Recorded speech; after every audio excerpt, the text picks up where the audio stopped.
Olá, Bárbara, tudo bem? G, tive que abrir de novo a live. Camila, boa noite, pessoal. Daqui a pouco a professora Vanessa entra, a professora Micaela. E aí, oi, Vanessa, peraí que eu vou te mandar o convite nesse segundo. Convite sendo enviado. Você. Boa noite, pessoal. Oi, professora Vanessa, tudo bem? E aí, Tati, tudo bem? Vocês estão me Tudo ouvindo certo? bem? Eu tô escutando perfeitamente, tá tudo certo. Ai, que bom. O primeiro Casa teste com deu ali um. O católica. Oi? que é? A Não, é porque no internet não primeiro está muito teste. boa. Eu tirei o Wi-Fi e agora estou com a internet do celular. Vamos ver. Ah, entendi. Qualquer coisa eu Eu mudo de cômodo também. normalmente quando eu faço live eu faço isso, pra não ficar à mercê das oscilações. Isso. Mas me permita saber, se eu não estiver sendo ouvida, você me avisa. Eu nem preciso, porque normalmente quando dá corte a audiência já vai mandando comentário. Tá cortando, então a gente Tá já sabe. ótimo, tá ótimo. A Perfeito. Mila entrou aqui, vou mandar um convite para ela aderir. Mila, tô mandando seu convite agora, ver se chegou aí. Enquanto Tentar a ficar um Mila entra, professora, pouquinho muito mais obrigada por cadeira. atender. Oi, Mila. Oi, pessoal. Oi, Tatiana. Oi, Vanessa. Nossa, é uma alegria muito grande estar com vocês duas Prazer. aqui na live. É Um grande demais. prazer te rever, Vanessa. Fantástico. Muito Obrigada por você ter prazer. aceito aqui o nosso convite, né, Tati? Demais, nossa, fico muito feliz. Eu acho que a felicidade é até maior por um aspecto assim que pode parecer simples para alguns, mas para a gente com certeza não é. Que é o seguinte: quando a gente começa a enveredar pelo meio acadêmico, a gente vê que presença feminina no direito tributário, no direito financeiro, é muito raro. E a professora Vanessa, ela se destaca absurdamente, não apenas por conta do seu conhecimento, né, da matéria, como também pela didática. É uma didática, assim, que você baba. São aulas excelentes. Eu já tive aula com a professora Vanessa e realmente é fora da curva, total. E com certeza é um exemplo que eu tento seguir. Tô muito ali ainda na rasteira, mas fico muito feliz de ter Imagina, um exemplo como esse. imagina, eu Aprendi fico. financeiro com ela, tá? Pois é. Aprendi direito financeiro com ela, Olha, fazendo até parece. curso. Eu nem Eu, sei se a audiência sabe do valor dessa live, assim, do ouro que tem aqui, porque a professora Vanessa é uma das pessoas que melhor sabe financeiro que eu conheço. É a pessoa do direito financeiro, posso eu dizer. E meu Deus, gente, eu tô muito sem graça. título de até a título de apresentações, como a gente sabe, um pouco dispensável, porém, para a nossa ritualística nunca é, e até como forma de homenagem. A professora Vanessa é essa convidada super especial, porque é uma excelente tributarista, é procuradora do Estado do Rio de Janeiro e é professora em diversas instituições que provavelmente eu não vou conseguir exaurir, porque de cabeça, assim, porque são tantas, mas eu sei que ela dá aula lá no CEPED da UERJ, é professora da UFRJ de Direito Financeiro e Direito Tributário, dá aula na pós-graduação da ESA, em cooperação lá com a residência da PGE, não é mesmo? Sim, E agora nós temos a chancela já de pós. que A legal. própria ETAP conseguiu a chancela, ainda bem. Ah, Estou muito feliz com isso, né? E coordenamos lá o módulo de tributário e financeiro. Foi uma alegria para mim, né? Porque antigamente nós tínhamos essa parceria com a UERJ e esse ano, quer dizer, ano passado, nós conseguimos. E foi uma vitória lá para o pessoal da ESAP, para o Rodrigo Valadão, que vem há um tempo, né? Envidando esforços e conseguiu. Que bom. não, E o direito realmente, público aqui na veia, né? imagina, verdade. E, pessoal, é muito interessante porque eu figuro, né, em duas searas que não são tão populares, né? A advocacia pública para as mulheres, isso não é popular, pelo menos na minha época, e faz tempo, né? Eu passei no concurso no ano 2000, né? Há muito tempo, isso até revela a minha idade, mas, enfim, é uma honra também poder falar isso. E não havia muitas mulheres, né? Não existiam mulheres interessadas nos concursos para os cargos de procurador do Estado, né? Era procurador do município, procurador federal, éramos pouquíssimas. No meu concurso foram aprovadas, eu acredito, 38, 40 pessoas, sendo certo que 11 apenas mulheres, né? As mulheres se interessavam mais pela magistratura, que é uma carreira linda, defensoria, MP, e agora nós temos, né, as mulheres abraçando a carreira, a advocacia pública. Está aí a Micaela, né, para não me deixar mentir, e pioneira em diversos aspectos. E a outra coisa não tão popular é o direito tributário e financeiro, né, pessoal? Porque é uma seara bastante árida também, que colhe não muitos interessados, né, até nos bancos universitários, mas enfim, vamos falar disso daqui a pouquinho.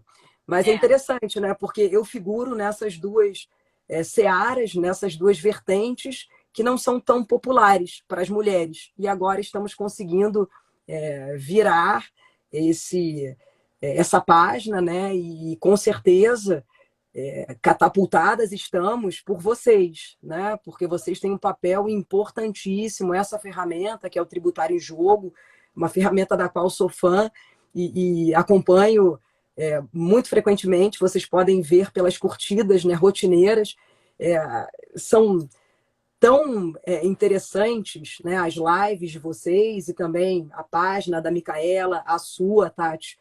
Eu já curto, nem carrega, eu já estou curtindo. Aí depois eu leio, entende? É nesse nível. Que responsa, nossa, hein? E eu acho que vocês não têm essa noção do quão importante vocês estão se tornando no cenário tributário, né? E é por isso que eu digo que me sinto muito honrada, não só porque recebi esse convite incrível de vocês, né? Que são duas amigas. A Tati esteve comigo nos bancos do mestrado, né, da UERJ, eu fazendo doutorado, ela fazendo mestrado, e eu olhei para aquela menininha, assim, saída dos bancos da graduação, já toda interessada, e foi algo galopante, né, Tati? Você realmente abraçou a seara tributária e foi, né, num crescendo e um foguete, e a Micaela com essa experiência toda, e realmente plena, transbordante. Eu sou, em verdade, fã de vocês. Eu agradeço imensamente os elogios. Não sei se os mereço nessa proporção, mas, enfim, estou muito honrada de poder estar aqui com vocês, né? A sócia, que é a Tati, Micaela, idealizadora, né, do Tributário em Jogo, e aqui essa possibilidade, né, de compartilhar ideias, absorver conhecimento, porque isso nos engrandece a todos, né? Profissionais, pesquisadores do direito. Eu estou muito feliz. E me sinto também lisonjeada por estar figurando aqui num debate do Tributário em Jogo. Nunca havia sido chamada, estava ansiando por isso, viu? Estava bastante ansiosa e fiquei super contente quando a Tati me fez o convite. E é óbvio, né? Essa nossa vida enrolada, dormindo muito pouco, mas é um enorme prazer. E nós nos falamos ontem ali, e aí, tá tudo em cima? Lógico que está, tá tudo em cima. E é isso, pessoal. A minha outra alegria, né, é pelo fato de nós estarmos aqui, né, apesar desse quadro atual, circunstancial, né, de pandemia, mas estarmos aqui reunidos, falando sobre direito financeiro, né, questões concernentes a orçamento público, e essa é uma temática, eu costumo dizer sempre, muito vilipendiada, maltratada, infelizmente, né? O professor Marcos Abraão, acho que ele conseguiu, né? Pelo menos ele foi o precursor e amealhou algumas pessoas, envidou esforços no sentido de tornar o direito financeiro uma matéria obrigatória nas universidades. Isso aconteceu há pouco. né? E me deixou muito feliz também. Essa é uma situação, pessoal, é muito importante para todos nós, na qualidade de cidadãos brasileiros, né? Basta que nós pensemos o seguinte, né? O orçamento, né? Ele reserva uma verba vultosa, né? Portentosa para a educação, para a saúde. Saúde, por exemplo, o hipossuficiente ele não tem acesso àquilo que lhe é conferido pelo orçamento, a não ser que ele venha a judicializar. Então, essa é uma matéria, eu vou batendo nessa tecla muito veementemente e de forma insistente, é uma matéria que não é de tecnocrata, né?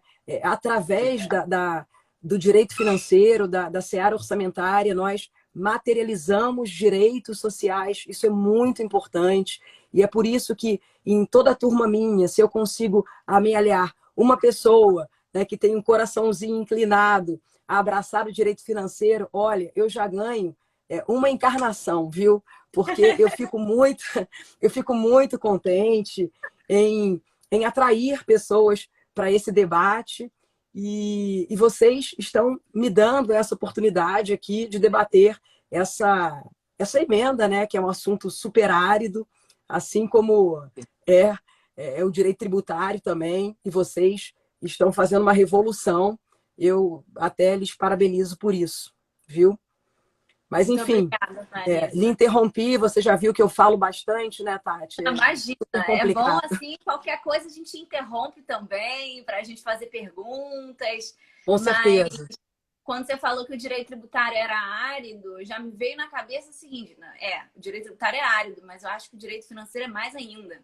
Ou eu não sei se ele é mais árido ou se ele é mal explorado, e por isso a gente tem a percepção que ele é mais árido que o direito tributário. Eu só sei que o direito financeiro é uma matéria que pouca gente entende e pouca gente tem o interesse de desbravar. Por isso, eu acho super interessante que hoje a gente se dedique ao direito financeiro, que tantas vezes fica um pouco de ladinho, em detrimento do direito tributário. E o direito financeiro tem tudo a ver com a legitimidade dos tributos e com toda a parte de cidadania fiscal, de você sentir o pertencimento àquele sistema e do funcionamento daquele sistema. Então, sem esse diálogo entre essas duas pontas, é complicado a gente falar de cidadania fiscal, que foi um assunto que a gente já suscitou aqui no perfil algumas vezes. Sim. Então, e Tati, diga. Sim, você toca num tema bastante interessante, que é essa interseção, né, entre o direito financeiro e tributário. O próprio professor Ricardo Lobo Torres, tão saudoso, ele costumava dizer, né, a verdadeira sede da redistribuição de rendas é o orçamento, né, porque de nada adianta nós tributarmos mais pesadamente, né, mais veementemente, aqueles que ostentam signos presuntivos de manifestação de riqueza mais robustos, se nós não conseguirmos, né, ato contínuo, transferir esse dinheiro para os hipossuficientes. E a sede dessa transferência é o próprio orçamento público. Então, aquele discurso, né, de abocanhar mais dos que detêm mais, né, que acaba materializando a capacidade contributiva, ele é letra morta na eventualidade de não conferirmos atenção ao orçamento público, né? Porque você não consegue transferir. E o nosso país é um país que, muito infelizmente, é um dos campeões em concentração de rendas. E nós poderíamos, né, vislumbrar uma saída estudando orçamento público, né, envidando esforços para que essa temática se torne menos complicada, porque quando ela é complicada, as pessoas não percebem as atrocidades que estão sendo levadas a efeito, né? E não percebem os desvios no âmbito de algumas comissões. E nós tivemos, né, aquela CPI, salvo engano, nos idos de 94, dos anões do orçamento, até aquele deputado famigerado que já morreu, graças a Deus, né, porque a morte não refaz conceitos, que disse ter ganhado na loteria 74 vezes, né? E essa é uma questão que vem sendo muito maltratada no Brasil desde 94. Né? e nós não nos apercebemos disso. Então, está na hora de abraçarmos realmente isso, a temática do direito financeiro. Então, a distribuição de rendas, né, a redistribuição, ela em primeira mão, né, materializada pela via da tributação, mas nós temos uma segunda etapa, que é a seara orçamentária. E isso há de ser percebido, né? Nós temos que enxergar essa questão, porque não adianta nada, né? Bom, e assim, puxando por esse gancho, eu acho que recentemente a gente tem visto uma maior captura de atenção, né, das pessoas para o direito financeiro. E já fazendo agora o link com o nosso tema, que é a emenda 109, e eu acho que, em parte, essa captura de atenção se dá por conta da crise que a gente está vivendo, né? E nesse cenário, né, eu falei nos stories, foi uma sobreposição de crises, né? A crise sanitária, de saúde, nossa crise econômica decorrente da paralisação e de outros aspectos também, que não são só relacionados à paralisação, mas que sofrem com isso também. E a crise financeira no final disso, porque envolve não só por conta de envolver despesas públicas de grande vulto, mas também por conta disso. E aí, nesse cenário em que tanto é demandado do Estado, o direito financeiro volta à nossa atenção como, olha, esse é um aspecto jurídico muito importante. Vamos dar atenção ao direito financeiro. Então, me parece que hoje em dia ele já está um pouquinho mais em voga, as pessoas estão mais preocupadas com isso. O Estado tem tomado algumas medidas para diligenciar as crises e nesse bojo de medidas veio as discussões da PEC emergencial e, eventualmente, tivemos a aprovação da emenda 109. Então, passo a palavra para você pedindo para uma explicação introdutória a respeito de o que essa emenda fez na nossa ordem jurídica de maneira inovadora. O que ela trouxe de medidas para diligenciar a crise? Tati, Tati, Micaela, de que forma eu organizei a exposição? Eu gostaria de começar tecendo brevíssimos comentários sobre o cenário que antecedeu a promulgação dessa emenda, que se convencionou chamar de emenda emergencial, né, que vai ser objeto da nossa conversa. Logo após, né, para que nós imprimamos um didatismo, né, à exposição, eu irei enumerar um a um os assuntos que foram objeto da emenda 109 e, ato contínuo, colocarei luzes sobre a solução ministrada a cada um desses problemas. E em seguida, se der tempo, né, discorrerei sobre a polarização que essa emenda emergencial acabou por engendrar, né? O Brasil está dividido, isso é importante também que se traga à baila. E, por fim, eu vou expor a minha opinião sobre a emenda emergencial, e não é boa, não sem explicitar, né, o redesenho. Já deu spoiler. E não sem explicitar o redesenho a que o Estado brasileiro irá se submeter depois dessa pandemia, né? Passada a pandemia, e aí? Eu acho que a austeridade fiscal subiu no telhado, pelo menos por hora, né? Não é tão urgente assim, e vamos falar a respeito disso no seu tempo. Bom, pessoal, origem da emenda 109. As confusões começam pelas nomenclaturas sobrepostas, né? E aqui vamos tentar compreender esse imbróglio. Havia 3 importantes PECs no nosso radar, né? Quais PECs? Primeiro, a PEC dos fundos, né? A PEC dos fundos públicos, que possibilitaria o uso de recursos de mais de 200 fundos para o abatimento da dívida pública. Na verdade, uma quantia que iria perfazer o valor de 32 bilhões por ano. Então, essa era uma PEC, a PEC dos fundos. Depois, a PEC emergencial, tudo isso antes da pandemia, né? Essa PEC emergencial, a original, ela visava estabelecer regras para contenção do aumento de despesas públicas, tais como as polêmicas reduções de salários dos servidores e também redução de jornada em até 25%.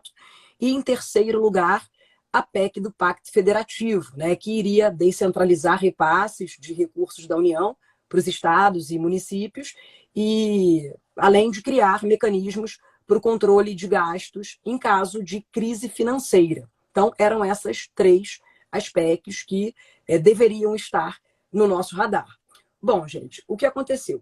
Em 2017, a Secretaria do Tesouro Nacional, ela começou a envidar esforços no sentido de conceber medidas de correção fiscal, de modo a evitar o risco de descumprimento daquela regra de ouro, que é uma regra muito importante, já vamos tecer algum comentário a respeito dela.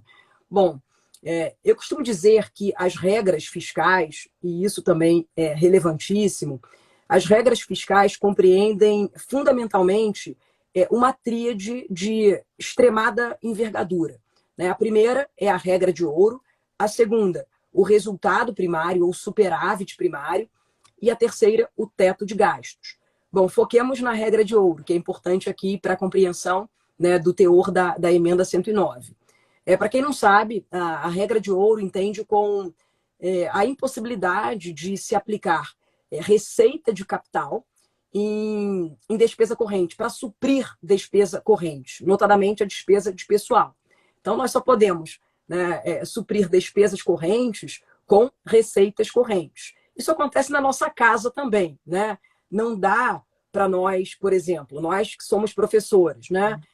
Vou ministrar uma aula no outro estado e eles estão pagando muito, né? E que beleza, vou passar a pagar uma despesa corriqueira que se repete todos os meses com esse dinheiro. Não dá. Por quê? Porque é um dinheiro sazonal, né? Bom, então, nesse particular, o ordenamento jurídico brasileiro, ele consagra uma série de restrições, a começar pela própria Constituição da República, que no seu artigo 167, inciso 3, consagra o que se convencionou chamar de regra de ouro. Então, está lá escrito: as realizações de operações de crédito não podem exceder as despesas de capital. Nós temos uma exceção, depois comentamos a respeito dela. Bom, esse inciso 3 do artigo 167, ao cristalizar, né, semelhante restrição, ele embute o que exatamente nós estamos chamando de regra de ouro. E essa regra de ouro, numa análise global, ela objetiva elidir a nada saudável praxe de se recorrer ao endividamento, isso aqui a gente faz bastante, ao endividamento, de sorte que se possa financiar despesas correntes. Ou seja, é o Estado, lato sensu, pedindo dinheiro emprestado para pagar despesas correntes. As despesas correntes são aqueles gastos obrigatórios, gastos em relação aos quais a máquina pública não pode prescindir, do contrário né, sofre solução de continuidade. Então, nós não podemos continuar, né, pedindo dinheiro emprestado, emitindo dívida pública para pagar despesa corrente. Então, é importante lembrar também que a regra de ouro, ela encontra guarida na LRF. Nós temos aqui o advento da LRF, né, em 2000, reforçando esse regramento, e é uma conclusão que pode ser facilmente extraída de 2 artigos da Lei de Responsabilidade Fiscal, que é a Lei Complementar 101 de 2000, é o artigo 12, parágrafo 2º, e o artigo 44. Bom, voltando aqui ao nosso histórico, desses esforços, né, empreendidos pela STN, pela Secretaria do Tesouro Nacional, redundou a PEC 438 de 2018. Essa PEC 438, originalmente, ela previa medidas de contenção de despesas obrigatórias, né? Essas despesas em relação às quais o poder público não pode prescindir, porque, do contrário, né? A máquina funde. Bom, gente, com o agravamento da crise fiscal, o que aconteceu? Começamos a descumprir a torto e a direito a regra de ouro, né? Já em 2019, e aí, nessa, né, ocasião, foi formado um novo grupo de trabalho, reunindo técnicos do governo, parlamentares, consultores, um grupo de trabalho para tentar exatamente integrar aquelas regras fiscais a que fiz alusão, né? A regra de ouro, o resultado primário e o teto de gastos. E nessa ocasião, tentou-se buscar a promoção do equilíbrio fiscal, isso é sempre tentado, mas fazendo-se uma transição do teto, então vigente, né, que é o teto estabelecido pela emenda 95 de 2016, para uma outra regra fiscal, isso é importante, ancorada desta feita na sustentabilidade da dívida. Tá? Então, esse grupo foi montado para tentar promover o equilíbrio fiscal, mas não só isso. Eles queriam uma transição, né, do teto então vigente, teto estabelecido pela emenda 95 de 2016, para uma outra regra fiscal ancorada nessa circunstância na própria dívida pública. Bom, isso resultou numa versão da então chamada PEC emergencial, né, a nossa PEC, bem como em duas versões de uma PEC estrutural, a chamada PEC da desvinculação de recursos. Bom, pessoal, a emenda 109 de 2021 deriva, portanto, daquela antiga PEC emergencial e altera, né, a emenda 109 altera o arcabouço fiscal brasileiro, propugnando pela edição de uma lei complementar, né, de cujo mote extrai-se o objetivo de promover uma maior integração dessas regras fiscais, das 3 regras fiscais, em vista a pavimentar o terreno exatamente para a sustentabilidade da dívida pública. Gente, isso é muito importante. Para que vocês tenham uma singela ideia, né, a Constituição, ela determina, a LRF determina que o próprio Senado Federal imponha limites à dívida consolidada de todos os entes. Nós temos a Resolução 40, né, mas que impõe limites à dívida consolidada imobiliária apenas dos estados, DF e municípios. A União ficou de fora. Né? A União ficou de fora. Esse projeto de resolução, né, que é um projeto do presidente da República, não contemplou a União. O projeto se dividiu e a Resolução 40, né, ela apenas regra a dívida consolidada, traz limites para a dívida consolidada dos estados, DF e municípios. A União ficou de fora, ninguém fala a respeito disso.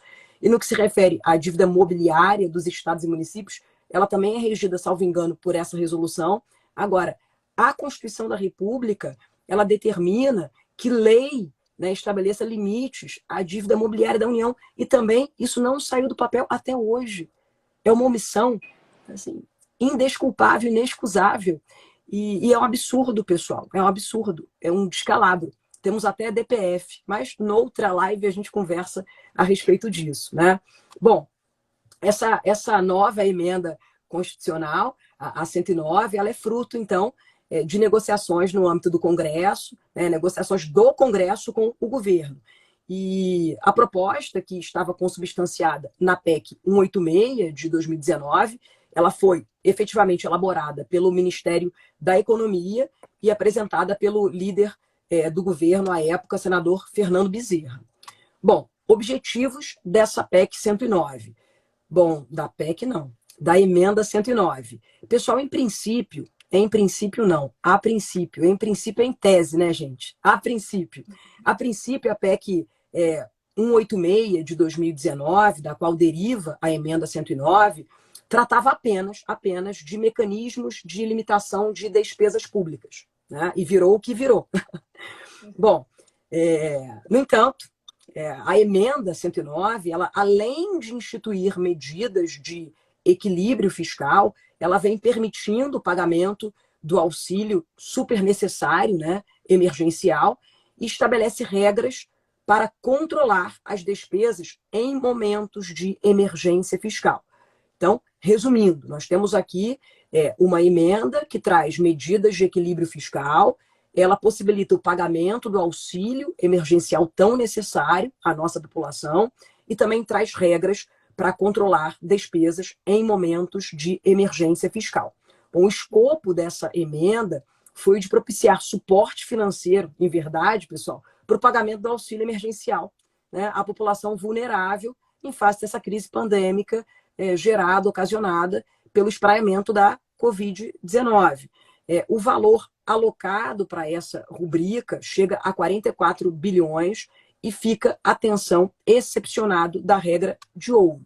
Bom, agora eu gostaria de, depois de apresentado, né, o cenário no bojo do qual essa emenda 109 floresceu, gostaria de, muito rapidamente, enfrentar cada uma das medidas, né, trazidas no seio dessa emenda 109. Até agora, Tati, Micaela, algum comentário a fazer? E eu estou falando muito rápido. Eu queria te perguntar uma coisa, Vanessa. Assim, eu li a emenda e uma sensação que me ficou, né, foi a seguinte: será que isso precisa estar na emenda? Não. Né? A gente tem um arcabouço da Lei Complementar 101, a gente tem uma série de respaldos já constitucionais que você muito bem colocou, que não são respeitados, ou seja, não adianta estar lá na Constituição, o povo esquece.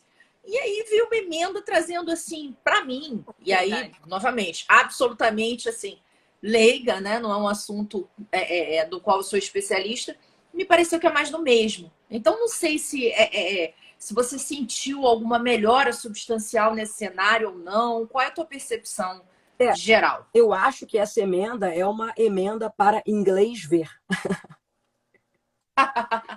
Nós fizemos uma troca, né? Na verdade, olha, eu preciso de um auxílio emergencial, eu preciso robustecer as despesas correntes que estão aumentando desenfreadamente em função do espraiamento da pandemia, e, ao mesmo tempo, eu tenho que imprimir, né, uma pecha de responsabilização na gestão fiscal, endurecer para inglês ver. Só que a emenda 109 nada, sob esse prisma de austeridade fiscal, é a mesma coisa. A emenda em nada. Né? Então, essa é a minha opinião. E depois eu vou fechar direitinho, fazendo alusão aos aspectos que são absolutamente pleonásticos aqui. E isso por assim dizer, e já peço que vocês me perdoem pela vulgaridade, é ridículo, né? Estamos aqui diante de algo ridículo. Mas, enfim, temos que tentar compreender, né, como isso se dera, de que forma isso adveio e por que razão. Né? Mas vamos falar de alguns descalabros que tiveram lugar por ocasião da discussão orçamentária, o orçamento que foi aprovado, acho que em 24 de abril, né?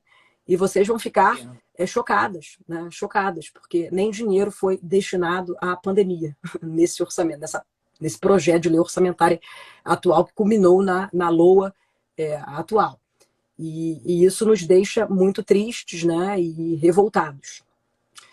Temos que ter essa postura crítica sempre, né? Independentemente de quem está no governo. Né? E atrocidades estão sendo cometidas, nós temos que denunciar de qualquer maneira. Não, certamente. Vanessa, antes da gente entrar em ponto a ponto nas medidas, eu queria te perguntar, assim, em termos práticos, eu acho que talvez seja uma coisa que interesse a quem está aqui na audiência, em termos práticos, o que significa essa mudança de paradigma, do teto de gastos para uma dívida pública sustentável? Lá na emenda tem uma série de requisitos que definem uma dívida pública sustentável, mas eu acho que é um conceito que vale uma descrição mais interessante. Na verdade, eu posso mandar para vocês, eu até separei algo que eu já havia escrito sobre a dívida pública, mas lendo um trecho só aqui do artigo 26 do ADCT, né? Me perdoem, saiu aqui do meu... Não, imagina. Deixa eu pesquisar aqui só para...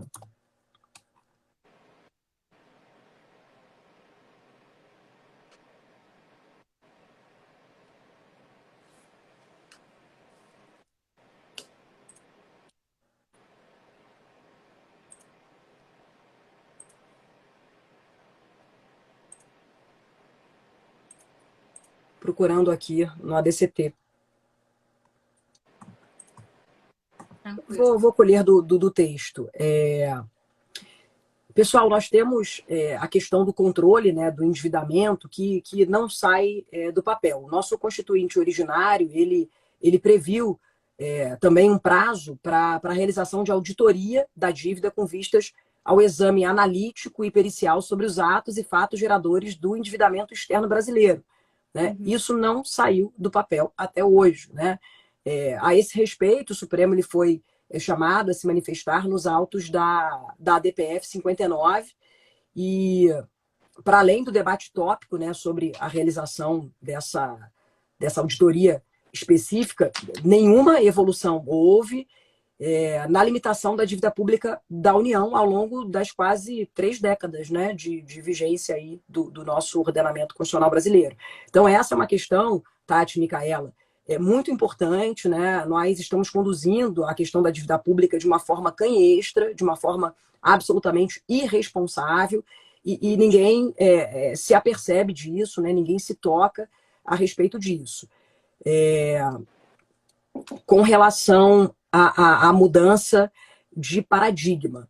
Na verdade, nós estamos, a cada dia que passa, nos endividando mais, né? E agora até mesmo para suprir despesas correntes. Para que vocês tenham uma ideia, eu acredito, estou falando aqui de cabeça, porque nem estou com trecho do texto, mas estamos com a dívida pública comprometendo 92% do produto interno bruto. Essa é uma cifra estratosférica, né? E o que acontece com essa questão de nós estarmos retirando algumas situações da regra de ouro, nós temos um colchão de liquidez. Mas eu até, Tati, peço licença para expor essa questão, porque eu acho que ficará mais didática a explicação ao longo da apresentação das medidas que advieram com a emenda. Eu falarei sobre isso, sobre o colchão de liquidez e a questão da sustentabilidade da dívida, porque quando nós não temos dinheiro em caixa, o que acontece? Vamos ao mercado pedir dinheiro emprestado, o prazo para que nós paguemos essa dívida é encurtado e os juros são majorados. É por isso que a gente precisa imprimir uma sustentabilidade, né? E mudar essa questão do teto, que não adianta nada se nós temos uma dívida extrapolando a qualquer nível, comezinho básico de razoabilidade. Por isso que é tão importante. Tá? Mas daqui a pouquinho, e se eu não tiver abordado isso a contento, por favor, me permita saber que nós já falamos mais minudentemente a respeito. Tá? Mas a questão da dívida pública é uma questão que merece muita atenção, porque estamos aqui empurrando isso com a barriga e vai dar ruim, né? Como as pessoas costumam falar. Bom, pessoal, falando aqui da primeira medida, que é a grande vedete, né? O auxílio emergencial. Bom, gente, a emenda, como eu disse, veio a possibilitar o pagamento do auxílio na ordem de 44 bilhões, pagamento esse que já se iniciou em abril, teremos agora uma prorrogação, né? O retorno do auxílio nada mais foi do que uma condição negociada pelos senadores e também pelos deputados para aceitação das mudanças fiscais. Então, aquilo que eu falei com vocês, houve aqui uma troca, né? Sobre o auxílio, a emenda não veio detalhando valores, duração, condições, apenas instituir um limite de gastos com esse programa. Bom, com a promulgação da emenda, o Legislativo abriu caminho para o envio de uma MP, que foi a MP 1039 de 2021, 1039, né, de 2021, que trouxe regras para o pagamento do auxílio, e permitindo aí que o Executivo venha a gastar esses 44 bilhões. Esse valor está excluído do teto de gastos e também das restrições para o endividamento. Tá? Então, esse valor está excluído do teto e das restrições para o endividamento. Além de não ser computado para a meta de superávit primário do ano. Bom, sem a flexibilização, né, dessas regras fiscais, o governo não teria como conceder o benefício, né, o auxílio emergencial. E agora, acabaram de anunciar, né, não sei se vocês viram, o governo vai prorrogar o auxílio emergencial por mais 3 meses, e com isso a ajuda voltada aos mais vulneráveis, ela vai se estender até outubro, né, nos mesmos valores, 150 a 375 reais, e com igual alcance em termos de público. Hoje o auxílio contempla, acho que cerca de 39 milhões de brasileiros. E a prorrogação, que deverá se materializar também por intermédio de MP, será custeada com a abertura de crédito extraordinário, né? Então, uma mudança no orçamento vem aí, por medida provisória, né, que vai abrir crédito extraordinário para suprir uma despesa absolutamente ordinária e previsível, né, contrariando o artigo 167, parágrafo 3º da Constituição da República. Mas tudo bem, isso é um detalhe apenas, né? Então já se foi. A primeira medida, auxílio emergencial. Segunda medida, pessoal, tratamento das despesas com inativos e pensionistas. O que acontece?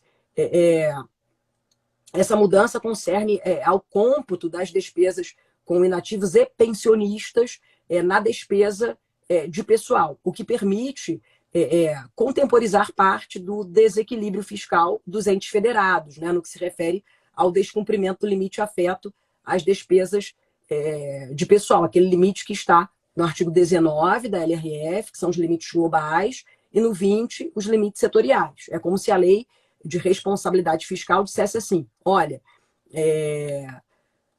no âmbito de cada poder, por exemplo, os estados que podem gastar da receita corrente líquida 60% para pagar pessoal.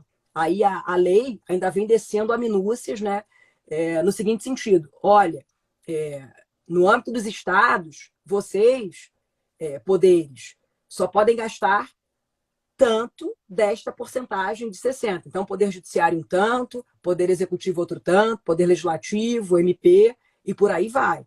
Então, é até interessante, porque a LRF é uma lei complementar de normas gerais, né, uma lei nacional que desce a minúcias incompatíveis, mas eu acho que neste ponto salutares, mas incompatíveis, né, com a autonomia dos entes, porque determina quanto daquela porcentagem, né, cada poder, poderá gastar. Isso também é importante. Bom, então essa foi uma segunda novidade, né, que os pensionistas não terão um tratamento separado, eles devem estar enquadrados também nesse limite, e isso vai, por certo, conferir um alívio para os entes. Saindo daqui da segunda medida, a terceira medida, essa, pessoal, muito polêmica, do 10º dos poderes. Né? A emenda disciplina o saldo duodecimal dos poderes. Bom, esse é um assunto muito polêmico, porque, gente, é um assunto polêmico concernente à execução orçamentária, né? Exatamente por um motivo. Os poderes, né? O Poder Legislativo, o Poder Judiciário, Ministério Público, a Defensoria, Tribunal de Contas, eles podem fazer uma reserva de caixa ao longo do exercício financeiro, né? Sempre puderam fazer. E esse assunto é conhecido no âmbito do direito financeiro por sobras de caixa. Bom, isso ocorre em função de um planejamento, né? Às vezes não tão factível, mas um planejamento que pode ter ênfase ou no superdimensionamento de uma estimativa de gasto ou na própria ineficiência da execução orçamentária. Situação em que não se gasta aquilo que autorizou-se gastar. Né? Então, o que acontece? A pergunta que eu faço aqui é bastante simples. E se no final do exercício financeiro o dinheiro disponível, né, para aquele poder não for efetivamente gasto, né? O que fazer, então? Bom, o ideal, segundo alguns, seria devolver essas sobras para o Poder Executivo. E por que para o Poder Executivo? Porque o Poder Executivo é o responsável pela consolidação das contas públicas à luz do artigo 165 da nossa Constituição. Bom, além disso, em virtude do formalismo, né, da solenidade que envolve a escrituração das contas públicas, a regulamentação da devolução das sobras para o Poder Executivo deveria encontrar guarida na Lei de Diretrizes Orçamentárias, que é uma lei orçamentária que orienta o próprio chefe do Executivo na confecção do projeto de orçamento, tá? Então, para que os poderes possam devolver essas sobras de caixa para o Poder Executivo, deveria haver uma previsão na própria LDO, na Lei de Diretrizes Orçamentárias. Bom, o que acontece, pessoal? No âmbito do Poder Executivo da União, há uma prática de governança no sentido de que, fim do exercício financeiro, há a obrigatoriedade de devolução dos recursos não utilizados ao Caixa Central. Tá? Então, isso acontece na União à luz de um decreto, que é o decreto 93872 de 86. Tá? Então, os poderes não gastaram o dinheiro, a sobra torna para o Poder Executivo. Bom, e aqui nós temos uma polêmica, né? Em virtude da autonomia de que gozam os entes federados, será que existe essa discricionariedade no que diz respeito à operacionalização das sobras, né? E mais, em decorrência da vinculação da administração pública à lei, prevaleceria o entendimento no sentido de que as sobras só deveriam ser efetivamente remetidas para o Poder Executivo, se porventura, né, houvesse uma previsão nesse sentido na LDO, né? Então, acaso silente a LDO, não existiria essa obrigatoriedade. Vejam, estamos falando aqui de duodécimos. Duodécimos. A emenda toca nisso, nesse vespeiro, né? O próprio Supremo já tinha sinalizado, né, a favor da remessa das sobras para o Poder Executivo. É o MS 34567. Né? Na verdade, foi impetrado pelo Estado do Rio Grande do Norte e o Poder Executivo, né, pretendia a devolução de 500 milhões que sobejavam no caixa do Judiciário. E o Supremo, instado, né, a se manifestar, ponderou no seguinte sentido: o excedente orçamentário livre e desvinculado de destinação legal específica, uma vez não restituído aos cofres do Tesouro, deveria ter sido deduzido da importância a ser repassada ao Judiciário na forma de duodécimos. Ou seja, você não entregou as sobras, quando você tiver que receber os duodécimos, vamos deduzir das sobras, né, no limite das sobras que você não entregou. Pessoal, o cerne desse precedente aí do Supremo, de agora em diante, passa a estar agasalhado na nossa Constituição. Mesmo porque a emenda 109, ela acrescentou ao artigo 168 o parágrafo 2º, que diz: o saldo financeiro sobra decorrente dos recursos entregues na forma do caput deste artigo deve ser restituído ao Caixa Único do Tesouro do ente federativo ou terá seu valor deduzido das primeiras parcelas duodecimais do exercício seguinte. Então, é uma polêmica, isso é uma polêmica. Então, resta, né, incontroverso que, a partir desse exercício financeiro, o excesso de caixa dos poderes legislativo, judiciário, excesso de caixa do Ministério Público, Tribunal de Contas, Defensoria, voltará à conta única do Tesouro, se nada acontecer. Né? Bom, e aqui nós já temos 3 medidas. Né? Falei do auxílio emergencial, falei do cômputo dos pensionistas também, no limite de gastos com o pessoal, e essa questão super polêmica, que é a questão dos duodécimos. Agora temos a 4ª. Fala da sua percepção sobre... Não, oi? Porque, assim, uma vez colocada a polêmica, a gente está curiosa em saber a sua percepção a respeito. Olha, eu acho melhor não tocar nesse vespeiro. Enfim, eu acredito que... Porque uma pergunta também, Tati, não vou fugir da raia não, tá? Não. Mas uma pergunta também que as pessoas costumam fazer da aplicabilidade, né, sobre a aplicabilidade dessa emenda, assim como a emenda do orçamento impositivo. Se aplica a estados e municípios? Eu acho que não. Né? Por quê? Porque eu acho que aquilo faz parte do que se convencionou chamar de Constituição da União, não é a Constituição Central. Aqui nós temos partes, né, que se aplicam a estados e municípios e partes que não se aplicam. Certo. Bom, eu acho que esta parte não se aplica, ou não deveria se aplicar. Né? E isso deveria oscilar ao sabor da autonomia respectiva de cada um dos entes, né? À luz do artigo 18 da Constituição. Agora, o que fazer? Eu até, obviamente, né, se você for me instar a falar como uma pessoa que já integrou a Secretaria de Fazenda, falo, olha, a sobra tem que voltar, mas eu sei o quão complicada é essa equação, né? Eu sei o quão complicada é a questão da execução orçamentária, não só no Brasil inteiro, como no estado do Rio de Janeiro em particular. Isso é muito complicado. Então, Tati, Micaela, eu acho que isso deve ser deixado, né, ao vedrio aí dos entes da federação. Muito embora eu acho que não seja essa a interpretação que vá pegar, tá? Agora... Eu queria só fazer uma complementação aproveitando aí a carona da sua explicação, Vanessa. Você acha que esse excesso de controle, de certa forma, até mesmo da União, né, em relação aos demais entes, não tem muito que ver com a falta de controle financeiro deles?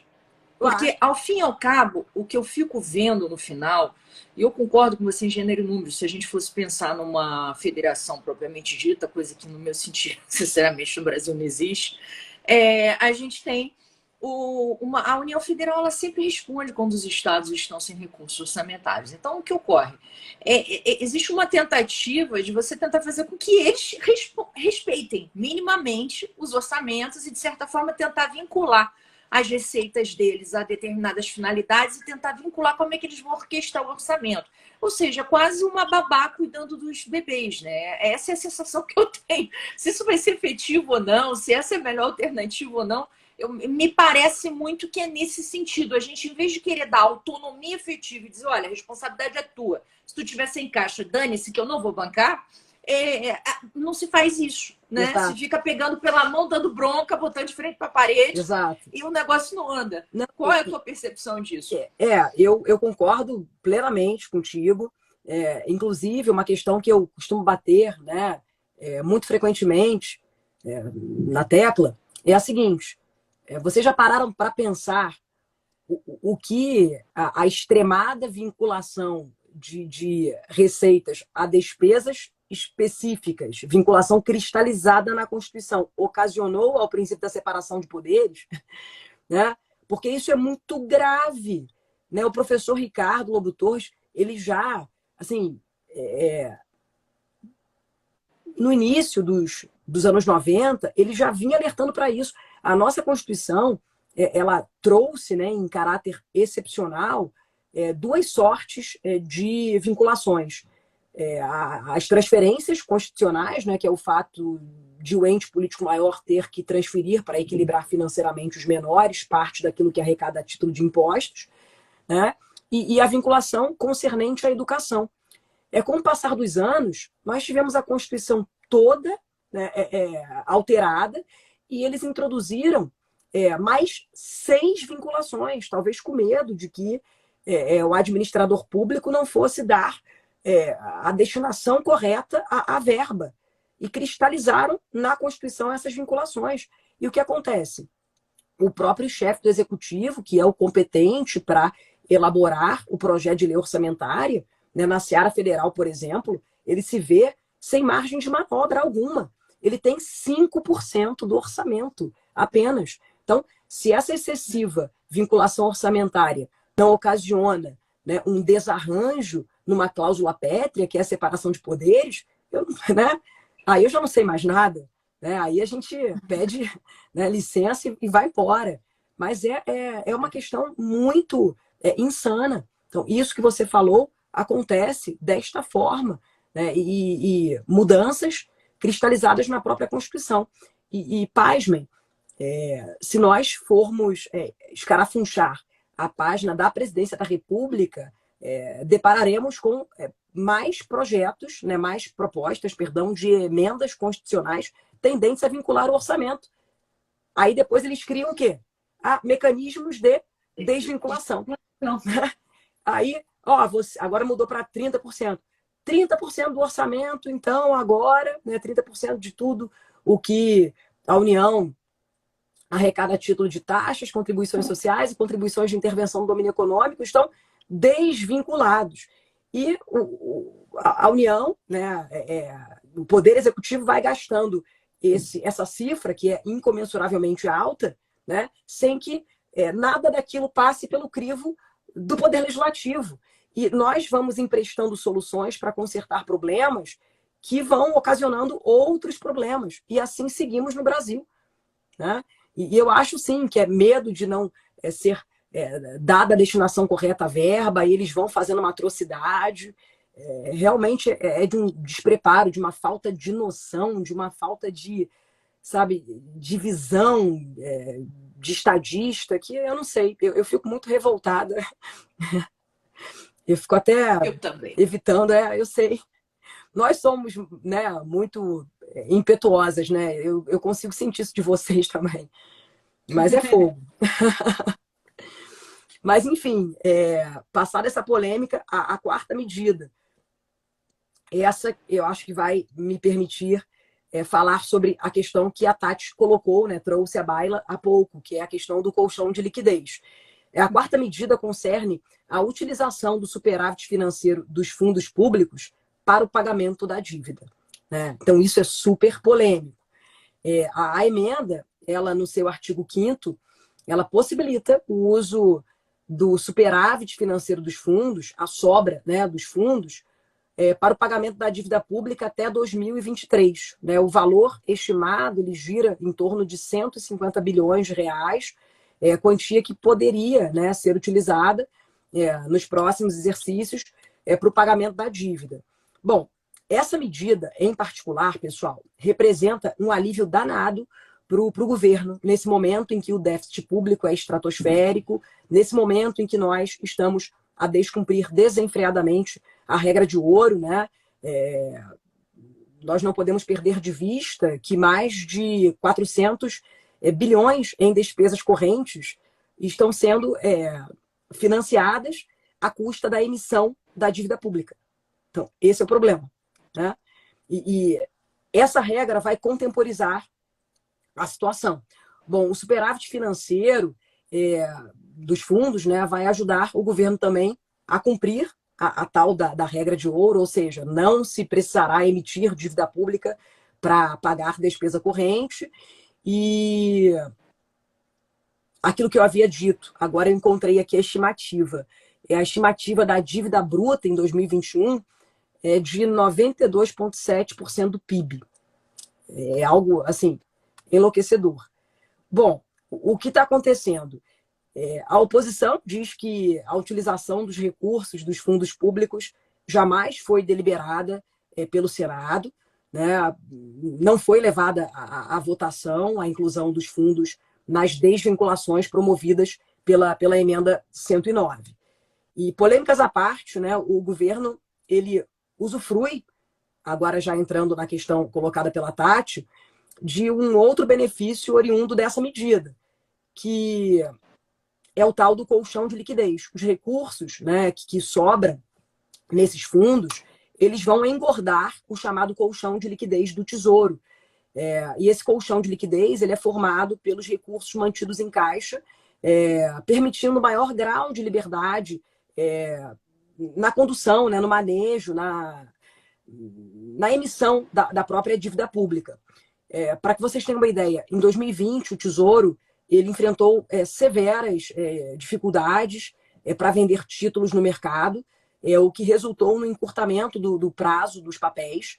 E o déficit primário do governo central, né, que reúne Bacen, Previdência e Tesouro, ele atingiu um nível recorde em 2020, provocado pelas despesas decorrentes do combate à pandemia, e isso exigiu, por certo, a emissão de muitos títulos da dívida pública.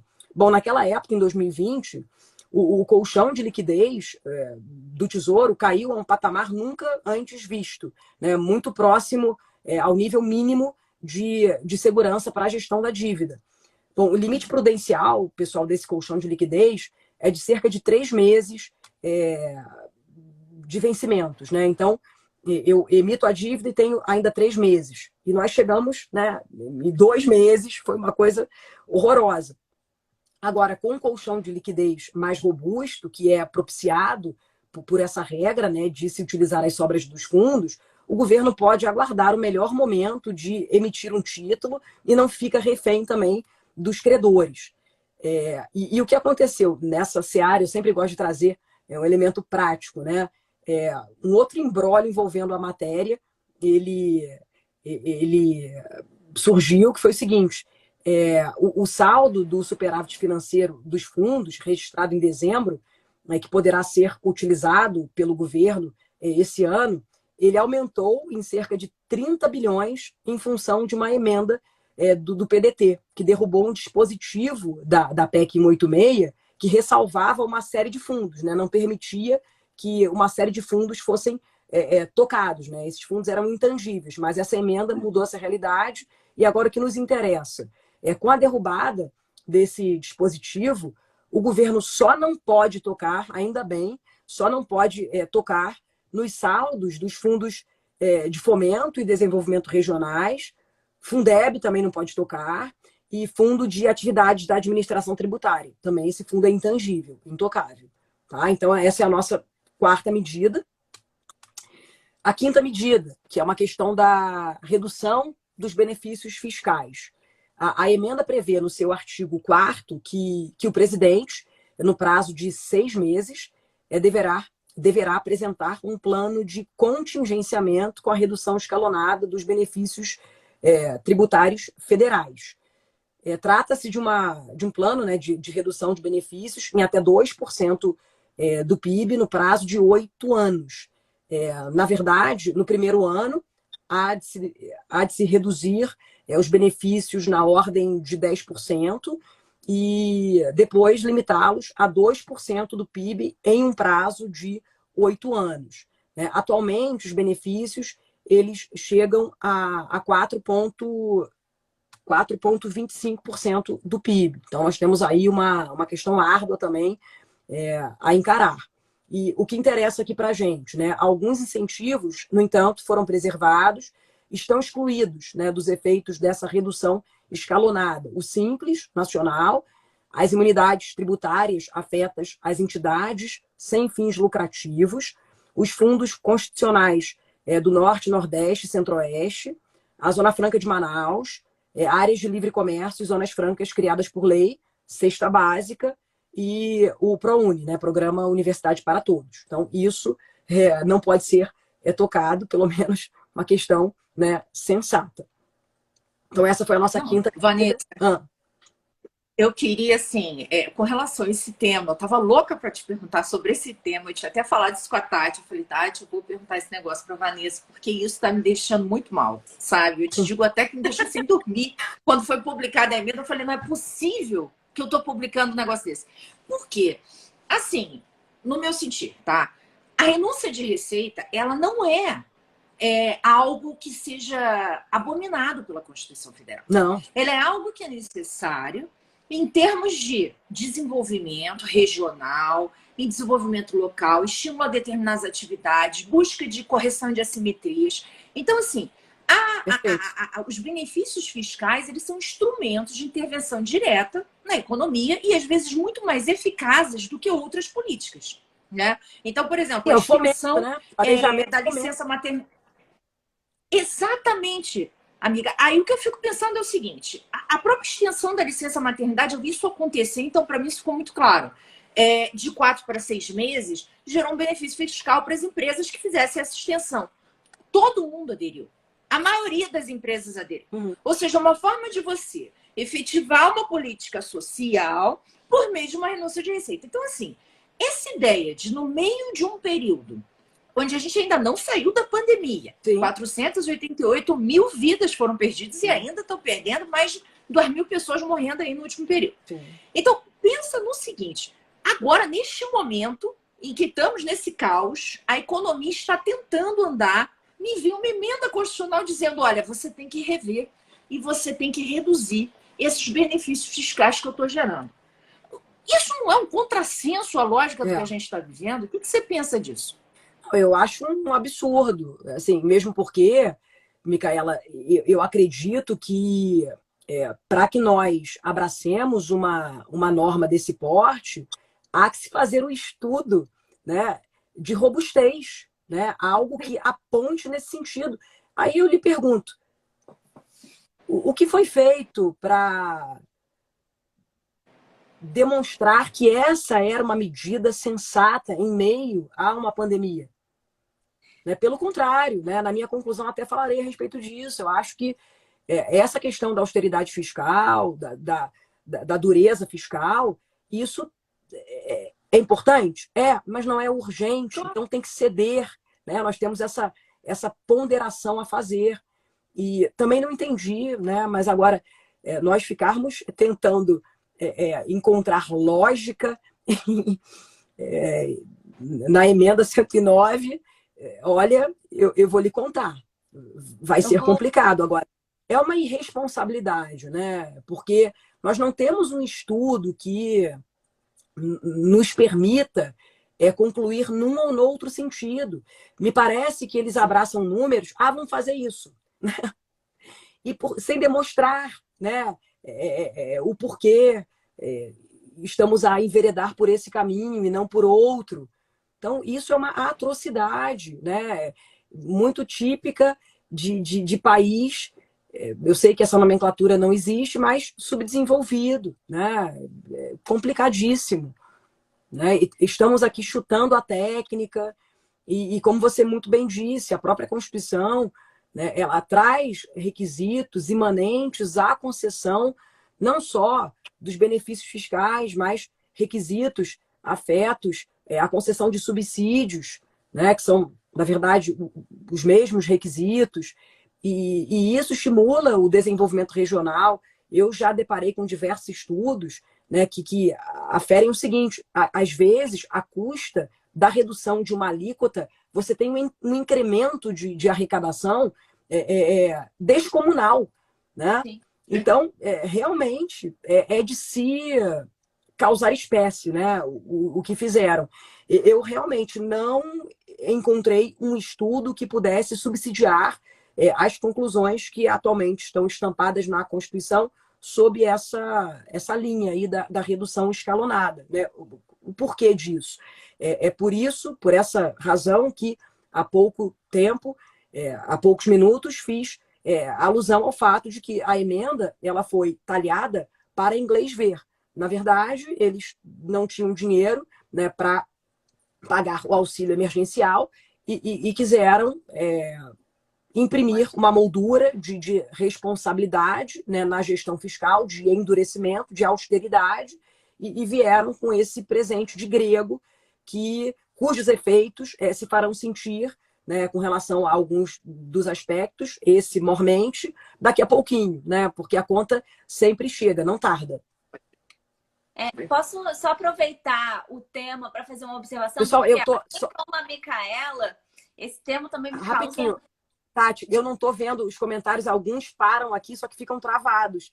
Eu agradeço os comentários todos, mas eu não estou podendo ler, que para mim trava, acho que é por conta da minha internet, tá, pessoal? Então eu não estou vendo. Agora a Amanda fez um comentário aqui, manda um beijo. Só que eu não estou conseguindo ler. Super elogiada, foi chamada de furacão, de excelente professor, direito financeiro, tributário. Assim, que maravilha, resumir, fico muito feliz. É isso. Estou toda boba agora, quem vai me aguentar aqui? Aí eu tava querendo aproveitar esse tema, porque, como eu tava dizendo, assim como a Micaela, também é um negócio que me deixa assim meio chocada. E também aproveitando um comentário feito pelo Giotti aqui, ele falou o seguinte: existe boa literatura mostrando que benefícios fiscais trazem pouco retorno real à economia.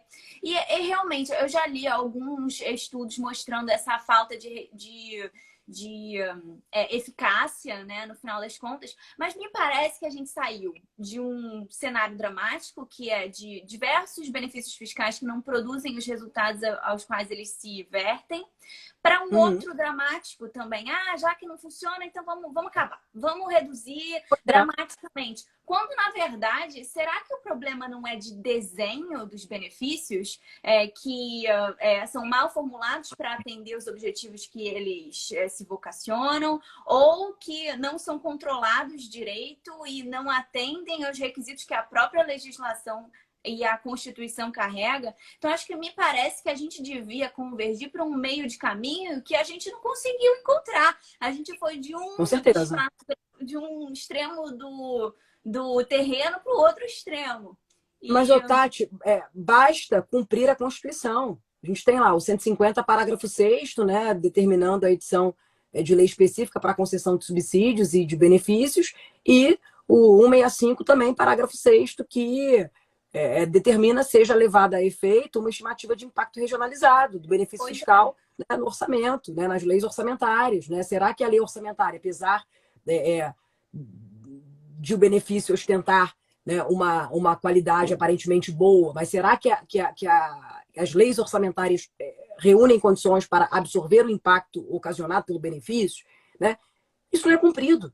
Né? E eu vejo que não é cumprido. Né? Não é cumprido, eu vou lhe falar. E por vezes, né, nas secretarias de fazenda de estados, de municípios, eu suponho que não seja diferente com relação à União, você tem estimativa sendo feita no âmbito de uma sala que é uma conta de subtração e adição, sem considerar os efeitos da econometria, sabe? Sem considerar os efeitos da economia nessa ciranda. E isso é um descalabro. Bastava cumprir a Constituição, que nós não teríamos isso. E foi o que você muito bem pontuou.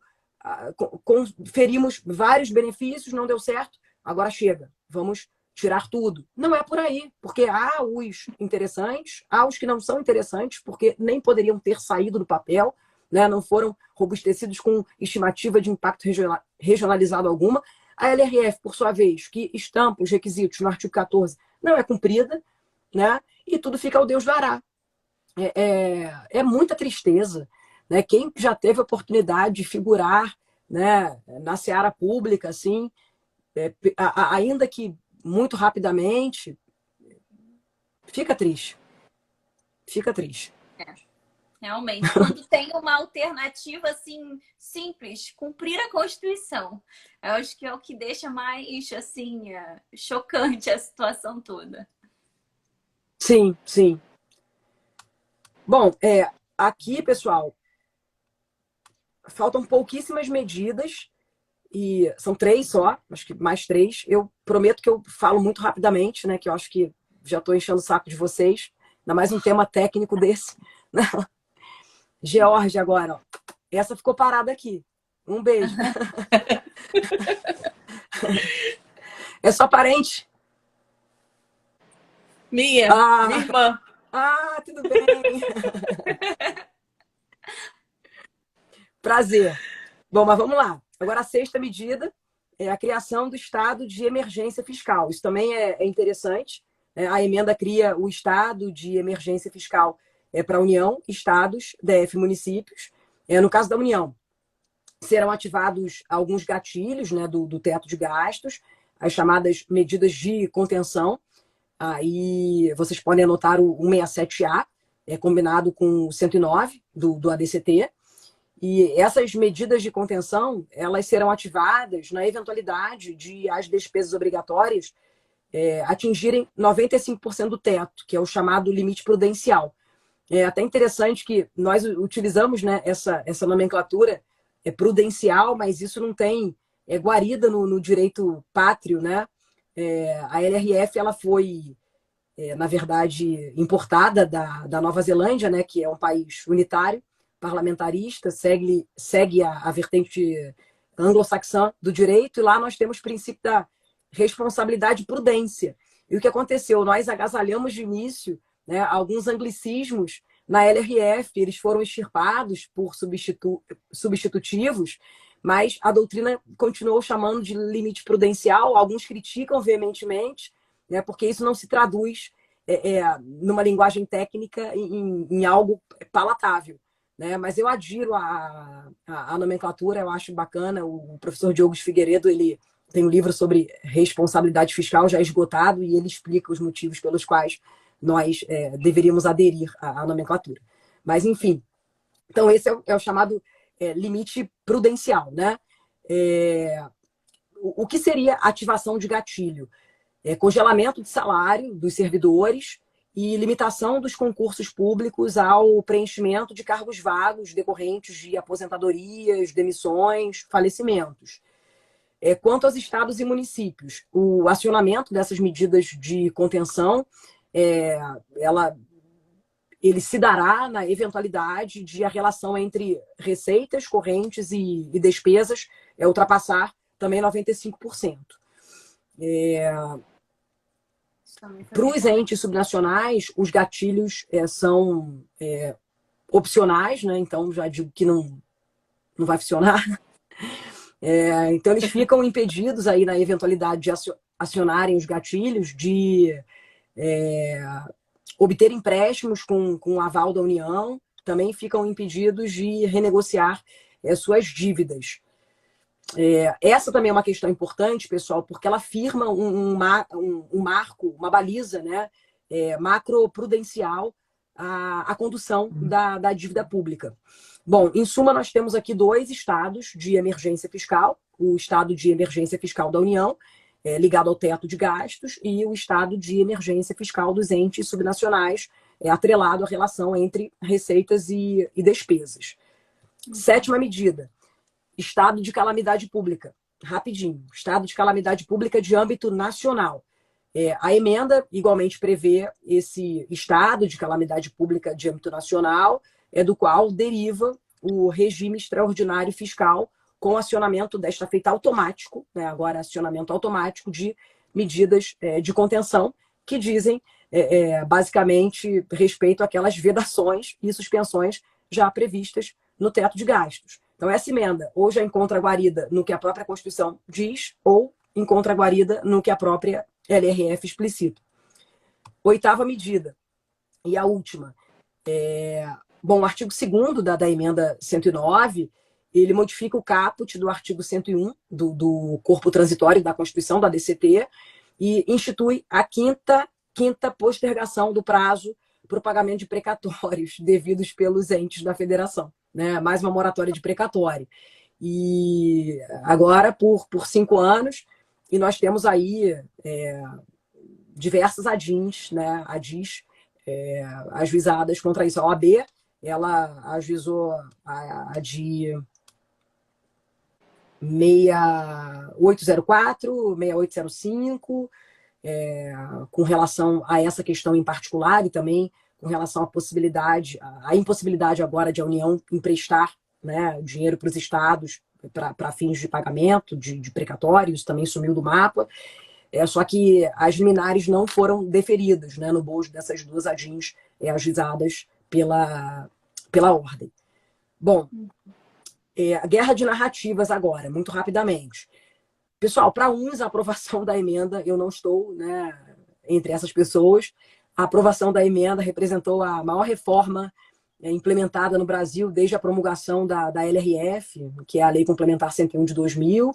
Por quê? Porque estabelece um compromisso com as finanças públicas do país, permitindo que se avance nessa questão da proteção dos mais pobres, mesmo porque a maior previsibilidade fiscal, ela, né, gera um efeito positivo para a economia, e por aí vai.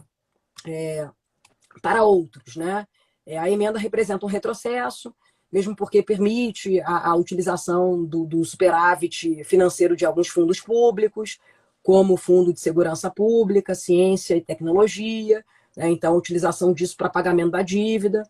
E a oposição está, eu acho que, propondo aí apresentando, né, uma PEC complementar, né, uma espécie de PEC paralela, destinada a corrigir algumas desfuncionalidades, por assim dizer, da PEC emergencial.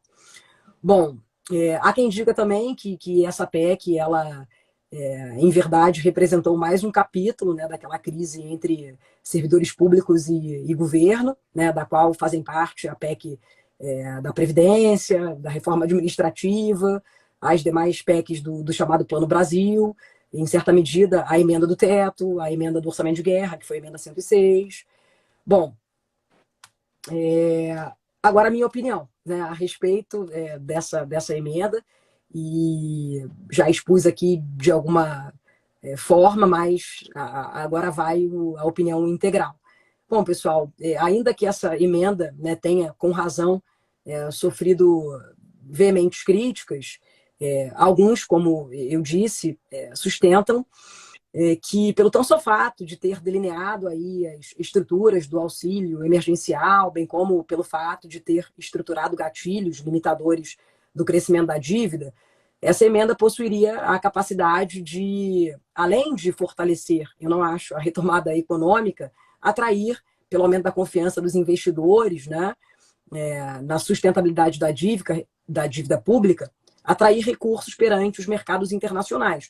Bom, isso de fato, gente, pode acontecer. Essa última parte, né, no sentido de conferirmos um maior norte, né, de previsibilidade, a questão da sustentabilidade da dívida, isso é certo, mas é tão irrisório, né? Bom, fazendo aqui uma ponderação, né, entre a questão fiscal e a questão também do combate às consequências oriundas da pandemia. Bom, além da questão orçamentária, o atendimento das consequências oriundas da pandemia é urgente. E nesse momento, como eu explicitei há pouco, é preciso que nós separemos o importante do urgente.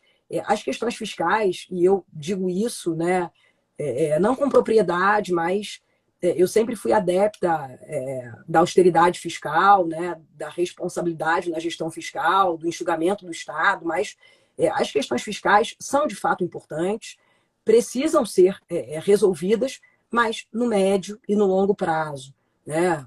Médio e longo prazos. A questão afeta a pandemia, pessoal, ela é urgente, né? É o que eu acho. E se nós não combatermos os reveses da pandemia nesse momento, né, abandonando aí a eficiência também como índice norteador das soluções, sem conceder suporte ao atendimento das necessidades sociais, a perda de produção permanente ela será significativa, sem falar também nas questões relacionadas à saúde, à própria saúde, né, com lastimável aumento do número de mortes. Então, eu acho que neste momento nós temos que deixar de lado um pouquinho, né, não completamente, mas um pouquinho a questão da austeridade fiscal. E para completar, para a tristeza absoluta, né, nós não podemos esquecer que o governo federal enviou ao Congresso a peça, né, o projeto de lei orçamentária para 2021, sem que os programas necessários ao combate à pandemia nela estivessem previstos, né? Não estavam previstos no projeto. No Congresso, e isso também é importante que nós consignemos, as despesas obrigatórias, pessoal, isso realmente é um descalabro, elas foram cortadas, tá? E esse espaço foi ocupado por emendas parlamentares. Realmente, eu não sei onde as pessoas estão com a cabeça, né? Então, emendas parlamentares inseridas a partir de uma fictícia margem fiscal decorrente da subestimativa de receitas, de despesas obrigatórias. Eles subestimaram as despesas obrigatórias em ano de pandemia.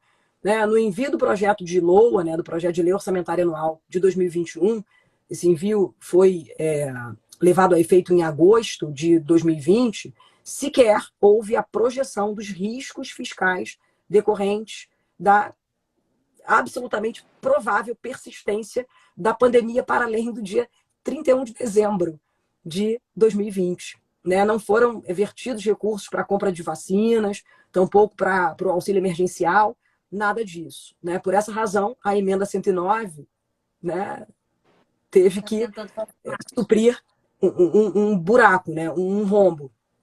E, enfim, o projeto de LOA acabou sendo sancionado pelo presidente Bolsonaro em abril de 2021, resultando na Lei 14.144 de 2021.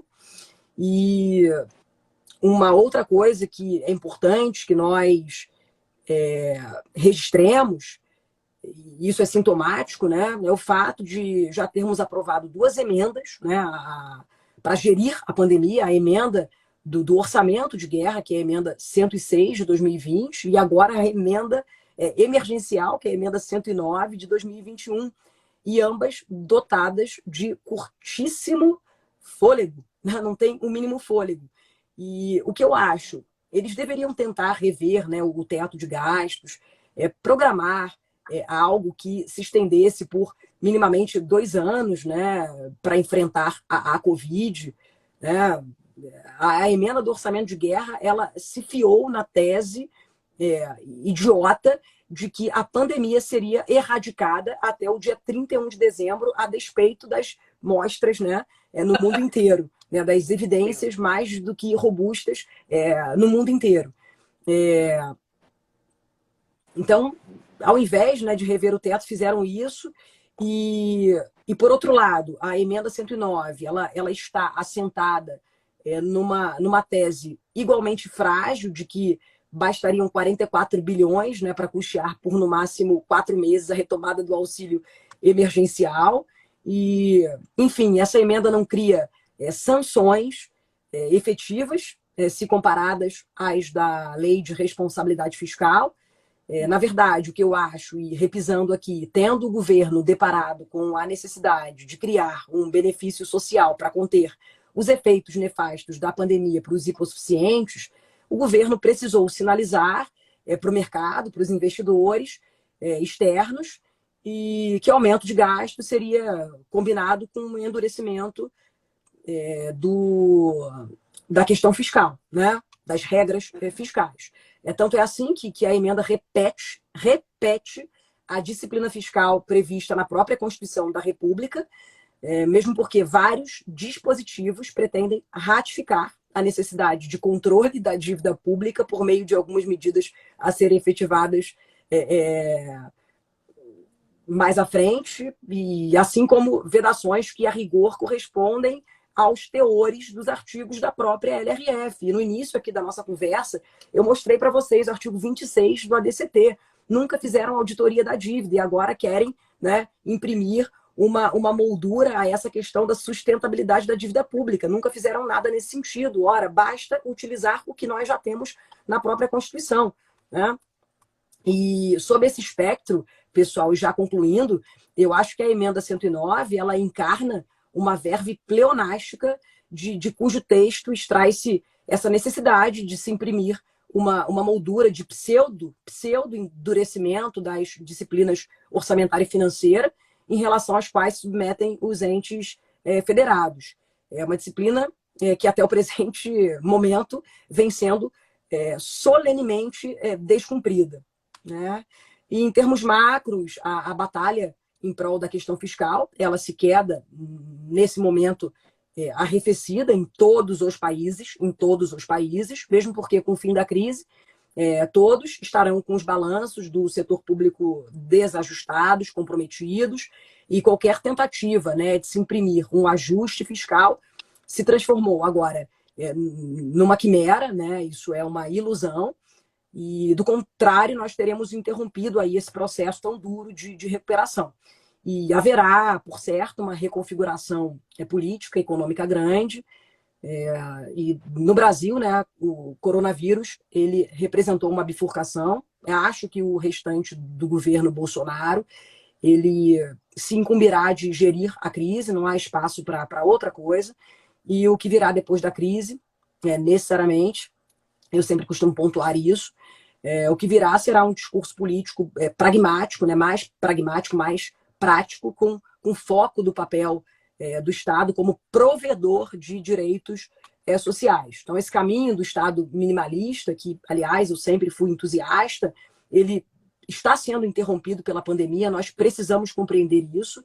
Isso significa um redesenho, né, das reformas antes imaginadas, culminando numa mais latente preocupação com as questões sociais, né? A carga tributária, ela, por certo, vai aumentar e, a toda evidência, nós estamos aqui no curso de uma mudança de eixo político, como aconteceu, infelizmente, no pós-guerra, quando migramos do nacionalismo para o multilateralismo. E é isso, pessoal. Nesse finalzinho eu falei muito rapidamente, porque eu não queria acabar, né, o nosso bate-papo sem pé ou cabeça, e acelerei, peço desculpas por essa acelerada no final. Não, você falou rápido, mas falou com muita clareza.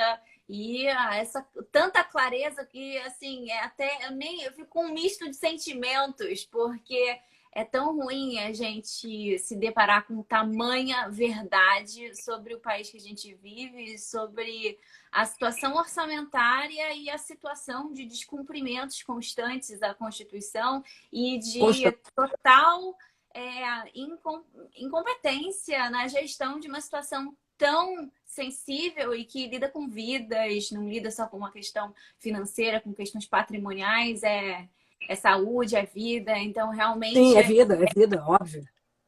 É uma tristeza óbvio. A gente chegar no final da live com uma tônica tão pessimista, mas eu acho que a gente pode retomar um bom sentimento com essa percepção de que tem gente que entende e que olha para essas medidas que estão sendo implementadas e tem o olhar crítico para fazer a denúncia do que está equivocado ali, ou não só equivocado, mas o que é mera retórica e que existe apenas para propulsionar um discurso, mas não para produzir resultados. E eu acho que essa é uma mensagem muito valiosa. O tão só fato de algumas pessoas estarem percebendo isso de uma forma tão evidente, eu acho que já é alguma coisa, sabe? Porque acho que o sentimento do brasileiro, o sentimento constante é o de desesperança, né? De desalento, né? A gente tem até o desemprego por desalento, a pessoa já não... Só que estamos percebendo, né, algumas coisas em curso de acontecimento, estamos denunciando, e isso é importante, né? E não somos vozes isoladas, né? Não somos. E a gente termina, né, com uma sensação de desânimo, mas também com uma sensação de que o regramento posto, né, já seria suficiente, basta que nós o cumpramos, basta que nós imprimamos efetividade àquilo que está escrito na Constituição. E, de novo, aqui puxando uma sardinha para o direito financeiro, né, as leis orçamentárias têm força normativa, né, elas têm que ser cumpridas, têm que sair do papel. Aquilo ali é um planejamento que nós sufragamos nas urnas, né? Nós não votamos em candidatos, nós votamos em programações. E o governante ele está inarredavelmente atrelado à programação que o elegeu. Do contrário, nós temos um estelionato eleitoral, né? E essa já é uma expressão corriqueira na doutrina de direito financeiro. Então, eles não podem sair por aí fazendo o que bem entendem, né? Um narcisismo constitucional, modificando a Constituição à sua própria face. Não há mais essa possibilidade. Mas, enfim, pessoas como vocês que ajudam, auxiliam a mudança de panorama, né? Como eu pontuei há pouco. Vocês não se apercebem da importância dessas lives, do trabalho de formiguinha de vocês, que é um trabalho relevantíssimo, né? Até para que nós venhamos a adquirir mais senso de cidadania. E vocês estão de parabéns, meninas, de verdade. Eu estou muito feliz por ter podido, ainda que brevemente, com vocês, por ter podido debater sobre direito financeiro. E é isso, muito, muito obrigada por essa oportunidade. Agora os comentários estão vindo. Muito obrigada, pessoal. Muito obrigada mesmo por tudo. Tô vendo aí, estão vindo aí os comentários maravilhosos. Eu tô... Bom, mas todos muito merecidos, obrigada. Vanessa. Eu queria, assim, agradecer a você Daniel, pela oportunidade desse debate. Eu acho que é importantíssimo. Às vezes a gente sai, né, com essa sensação, nossa, tem muita coisa errada e tal. Mas eu acho que o mais importante é a gente estar tendo essa sensação, a gente está sendo crítico. Porque enquanto a gente aceita as coisas sem criticar, a situação não vai mudar nunca. A partir do momento que as pessoas começam a entender, a criticar, a buscar uma explicação, a gente começa a escolher melhor, né? A gente começa a exigir mais. Então, eu acho que tudo isso é um começo e você faz parte desse movimento no direito financeiro, sempre trazendo essa visão. É claro, também é brilhante como tributarista. Aliás, a próxima live vai ser para falar de tema tributário. Opa. Você já está convidado, a gente vai organizar, que essa seja uma primeira de várias. Que maravilha. Mas eu acho que esse seu trabalho com relação ao direito financeiro, ele é sensacional, porque você realmente deu voz a essa matéria. Você tem difundido muito isso. Você, Marcos Abraham, também, com a questão das universidades, o livro dele e tal. Então, eu acho que são dois ícones que têm trabalhado muito o direito financeiro e demonstrado a relevância que existe para que o cidadão, para que o profissional do direito, para que todos nós discutamos, porque não existe um Estado se ele está quebrado. Né? Então, a gente precisa realmente controlar as finanças do Estado, verificar a implementação das medidas e correr atrás realmente de um Estado melhor para todos nós. Então, muito obrigada, Vanessa, por esse trabalho, por você estar aqui com a gente nessa live. Tati, um prazer incrível ter estado com você mais uma vez. Saudade de vocês. E um beijo grande. Até a próxima. Muito obrigada. Pessoal, obrigada. Muito obrigada. E me perdoem, eu não consegui responder aos comentários, porque eles ficavam travados. E agora agora travou um, tá vendo? Mas, olha, muito obrigado pelas palavras elogiosas. Não sei se sequer as mereço nessa proporção. Muito obrigada mesmo. E, meninas, olha, muito carinho por vocês. Vocês são super competentes e continuem esse trabalho maravilhoso, tá? E quando me chamarem, eu estarei aqui com vocês, sempre, sempre. E aprendo muito com vocês também, sabia? Muito, muito. Meu cachorro tentando entrar aqui agora, no final da... Hoje. Seria companhia bem-vinda. Bom, obrigada, Vanessa, por todas as suas palavras. Posso dizer com toda a segurança do mundo que todos os elogios são muito bem aplicados. Talvez sejam até baixos para o nível que você merece. Imagina. E fico muito feliz com a contribuição. Foi brilhante, foi esclarecedor, foi interessante e didático. Como é a sua tônica, você sempre tem esse diferencial. Além do conteúdo, você passa de uma maneira muito clara. Acho que em algum momento alguém falou que, além de você ter o conhecimento, você tem um português impecável. E realmente eu endosso essa afirmativa. E muito obrigada. Vocês também. E, Mila, foi ótimo também estar com você. Saudade de todo mundo. Quem sabe em breve a gente tem a oportunidade de fazer eventos presenciais sem risco. Sim. É isso, gente. Se alguém tiver alguma pergunta para mandar, pode mandar no nosso direct, que a gente propulsiona essas discussões daqui para frente. E é isso, vai ficar salvo para quem perguntou. Tchau, tchau. Tá bom, estou à disposição. Um beijo, amores. Tchau. Tchau, tchau.